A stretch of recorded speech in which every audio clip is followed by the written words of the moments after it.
tapos ganyan ka. Naramdaman na yung ending. Ulit! 1, 2, 3, 4. Aba, prayer meeting ah. So, paano? Wala, nagtagumpay talaga yung kasamaan. Okay.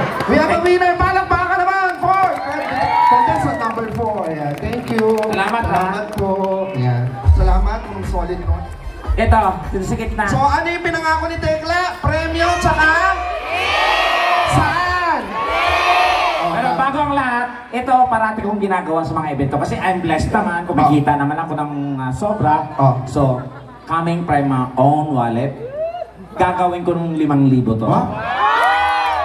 May konting challenge lang ako sa'yo. Pag nanalo ka, antimano, 5,000 ibibigay ko. Okay?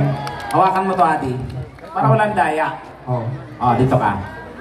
Maging 5,000, paunahan tayo. Paunahan lang tayo. Bibilang ako ng 3, paunahan tayo. 1, 2, 3. Ay, sayang.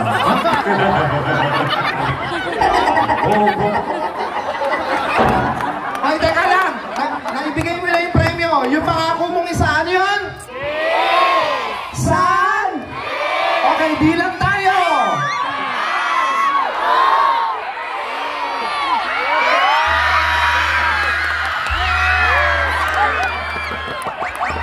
Thank you, thank you, thank you. Oy, salamat kuya. Wala pa, thank you so much.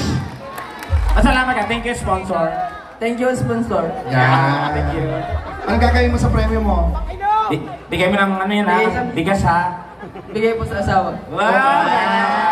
Yes. That's nice. Thank you. And of course guys, gusto ko lang magpasalamat in behalf of Bubay. I would like to thank you po dahil nagse-celebrate po kami ngayon ng 7 years anniversary po ng The Bubay and Tekla Show. Every Sunday po yan, pagkatapos po ng Kapuso Mo, Jessica Soho.